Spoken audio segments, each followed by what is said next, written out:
Hello दोस्तों, आपका एक बार फिर से स्वागत है आपके अपने YouTube channel WCC study point में।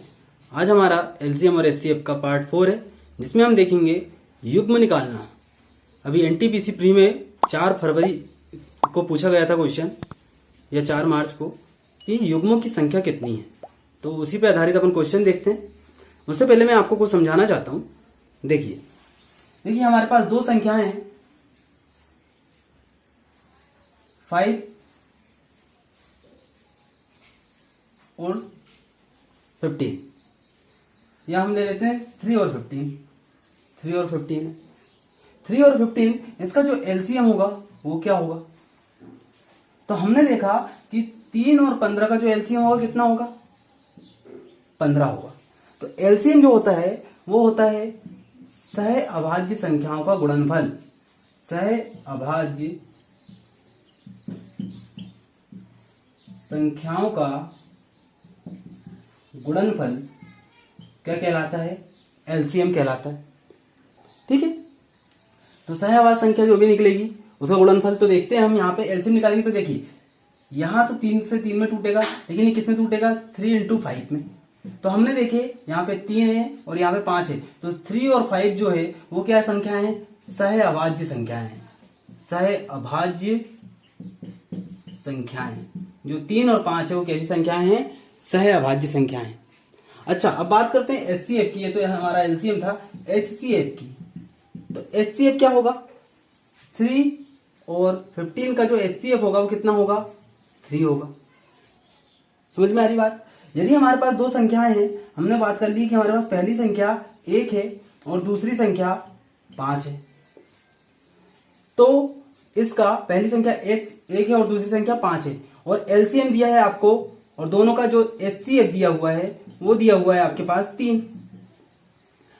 तो LCM क्या होगा, तो ध्यान से देखेंगे LCM क्या होगा, जो HCF होता है वो प्रत्येक संख्या में क्या होता है, मल्टीपल होता है। तो यदि मैं 1 में 3 का मल्टीपल करता हूं तो 3 होगा, और 3 में 5 का मल्टीपल करता हूं तो कितना होगा, 15 होगा। ये बात आपको समझ में आई होगी, ये बात आपको समझ में आई होगी। तो चलिए देखते हैं अपन पहला क्वेश्चन।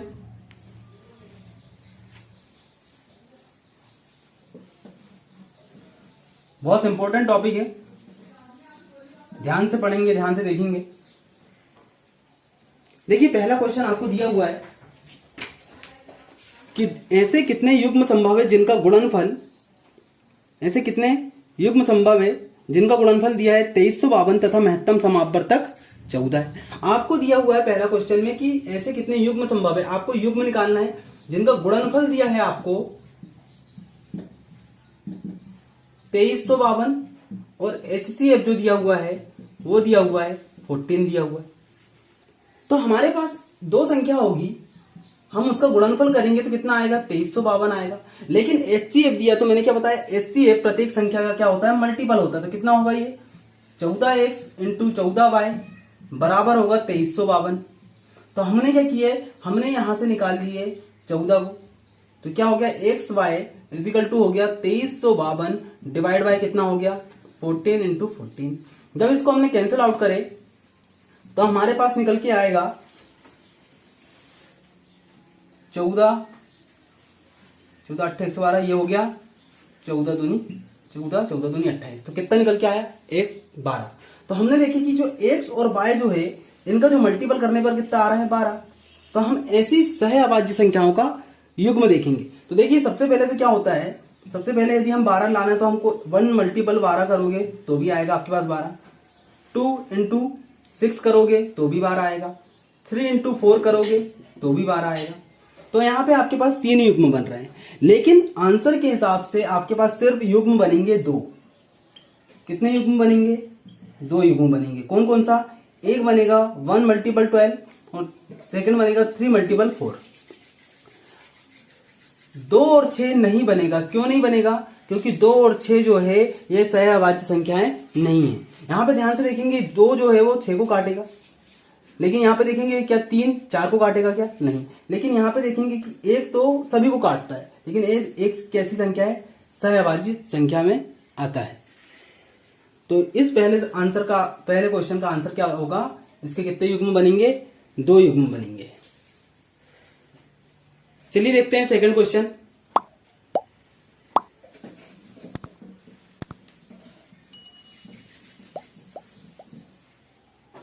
देखिए सेकंड क्वेश्चन दिया है कि दो संख्याओं का योग 168 है और महत्तम समापवर्तक दिया है 21। हमारे पास दो संख्याओं का योग दिया हुआ है, मतलब मेरे पास दो संख्या होगी x प्लस वाई, योग दिया है आपको 168 और इसका जो एचसीएफ दिया है कितना दिया है 28 दिया है, तो एचसीएफ तो दोनों में मल्टीपल होगा 21x plus 21y is equal to 168। तो हमने जब x प्लस वाई निकाले तो हमारे पास कितना आ गया 168 डिवाइड बाय 21। हमने इसको डिवाइड कर दी, कितना आ गया 8 आ गया। मतलब दोनों संख्याओं का जो सम आना चाहिए कितना आना चाहिए 8 आना चाहिए। तो x प्लस वाई बराबर कितना आना चाहिए 8। तो कितने युग्म बनेंगे देखो, पहला तो 1 होगा प्लस 7 होगा, 1 और 7 को जब जोड़ेंगे तो 8 आएगा। दूसरा आएगा हमारे पास 2 और 6 को जोड़ेंगे तो 8 आएगा। तीसरा आएगा 3 और 5 को जोड़ेंगे तो 8 आएगा, है ना। अंकों को रिपीट नहीं करना, 5 और 3 नहीं करना है, 3 और 5 एक ही बार। तो हमने देखे यहाँ पे हमारे पास कितने युग्म बन रहे हैं 1 और 7 और 3 और 5। मतलब इस प्रश्न का भी आंसर क्या होगा आपके पास 2। इसके भी कितने युग्म बनेंगे आपके 2 युग्म बनेंगे। अच्छा, अब आपसे पूछ लिया कि वह संख्या कौन सी है। यहां तो हमने युग्म कितनी बना लिए 2 बना लिए। अब संख्या पूछेगा तो कौन कौन सी संख्या होगी देखो। पहली संख्या जो होगी 21 मल्टीपल 1 और 21 मल्टीपल 7। दूसरा क्या हो जाएगा हमारे पास 21 मल्टीप्लाई 3 और 21 मल्टीप्लाई हो जाएगा आपके पास 5। मतलब वो संख्या कौन कौन सी हो सकती है, एक तो 21 होगी और एक होगी 147 और दूसरी होगी 63 और ये होगी दूसरी 5। मतलब आपके पास 2 युग्म बन सकते हैं। कैसे संभव है, यदि मैं दो संख्याओं को जोड़ूं 63 और 105 को तो 168 आएगा और दूसरी संख्या 21 और 147 को जोड़ूंगा तो कितना आएगा 168 आएगा। आई होप आप लोग को समझ में आया होगा।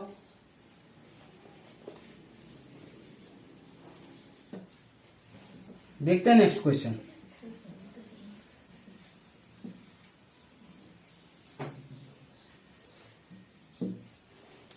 तीसरा क्वेश्चन आपको दिया हुआ है कि दो संख्याओं का गुणनफल दिया है 12,096।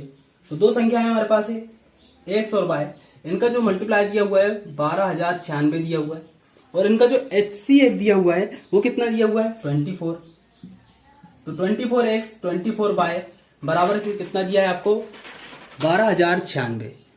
आपको युग्मों की संख्या बताना तो क्या हो जाएगा, यहाँ पे X Y common, X Y निकल जाएगा बाहर, 12,096 डिवाइड बाय हो जाएगा 24 गुणित 24।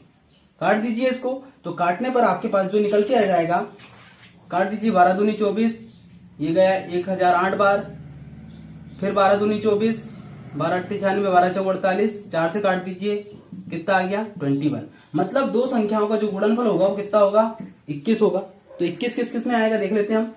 देखिए एक तो हो जाएगा आपके पास 1 इंटू 21 और एक हो जाएगा आपके पास 3 इंटू 7। मतलब सिर्फ दो ही ऐसी संख्याएं हैं जिनका हम मल्टीप्लाई करेंगे तो कितना आएगा 21 आएगा। तो मेरे पास कितने युग्म बनेंगे देखिए, एक ये बन गया और एक ये बन गया। तो मेरे पास युग्मों की संख्या कितनी आ गई, इसका भी आंसर कितना आ गया 2। चलिए देखते हैं नेक्स्ट क्वेश्चन।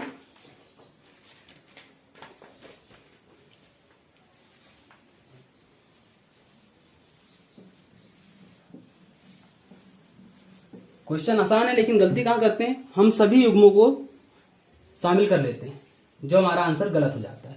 सिर्फ हमको सहवाचक संख्याओं के युग्म को ही शामिल करना है। फोर्थ क्वेश्चन आपको दिया हुआ है कि दो संख्याओं का योग 528 है। अब दो संख्याओं का जो आपको सम दिया हुआ है वो दिया है 528 दिया हुआ है और इसका जो HCF दिया हुआ है वो कितना दिया हुआ है आपको, HCF दिया हुआ है 33। तो कितने युग्म संभव है, तो हमने देखे कितना आ जाएगा, मैं डायरेक्ट कर देता हूं 528, 33 कॉमन हो जाएगा, मतलब 33 ही हो गया x प्लस वाई। काट दीजिए, 3 बार गया, 4 बार, 8 बार गया, 1 और 6 बार गया। मतलब वो संख्या है x प्लस वाई का जो सम होगा वो कितना होगा 16 होगा। अब 16 किस किस में आएगा देखिए हमने, तो एक तो होगा 1 और 15, दूसरा हो जाएगा 3 और 13, 3 और 13, तीसरा हो जाएगा आपके पास 5, 11 फोर्थ हो जाएगा आपके पास 7 9। तो आपके पास देखेंगे आप तो युग्म आपके पास कितने बनेंगे, 1 2 3 4, मतलब 4 युग्म बनेंगे जिनका योगफल 528 होगा और जिसका महत्तम समावर्तक कितना होगा, 33 होगा। ठीक है, समझ में आ रहा होगा आप लोगों को। वीडियो अच्छा लगे तो लाइक शेयर सब्सक्राइब जरूर करें। नए स्टूडेंट जो हैं चैनल पर वो सब्सक्राइब करें, बेल आइकन प्रेस करें, जिससे किसी प्रकार का वीडियो का नोटिफिकेशन सबसे पहले आप तक पहुंचेगा। चलिए देखते हैं 5th क्वेश्चन।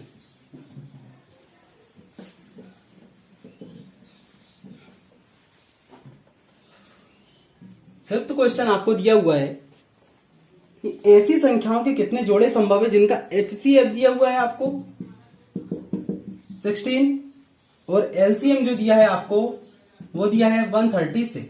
तो देखिए यहां पे LCM क्या होता है, मैंने बताया सहआवास संख्याओं का गुणनफल होता है। तो सहआवास संख्याओं का गुणनफल होगा, आपके पास दिया LCM और HCF दिया है आपके पास 16। तो आपको क्या करना है, युग्म बताना है। तो हमारे पास दो संख्याएं होगी, कोई भी दो संख्या x y, इनका HCF जो भी होगा, और LCM क्या होता है, सहआवास संख्याओं का गुणनफल होता है। तो हमने यहां पे देखे कि सहआवास संख्या है हमारे पास कोई दो संख्या है, HCF दिया 16 136। तो आप क्या करेंगे, दोनों का युग्म बताना है। तो 136 डिवाइड बाय जब 16 करेंगे तो आप देखेंगे कि 16 से तो डिवाइड होगा नहीं, तो इसके कितने युग्म बनेंगे, 0 युग्म बनेंगे। समझ में आया होगा आपको। ठीक है, तो आज के लिए इतना ही, मिलते हैं नेक्स्ट वीडियो में। वीडियो अच्छा लगे तो लाइक शेयर सब्सक्राइब जरूर करें और आप लोग पूरा वीडियो देखा करें, जिससे आपको पूरा ज्ञान मिलेगा, पूरा सीखने को मिलेगा। तो बहुत इंपॉर्टेंट है, इसमें से क्वेश्चन मेरे पेपर में ही डला था 4 मार्च को NTPC प्री में। ठीक है, मिलते हैं नेक्स्ट वीडियो में।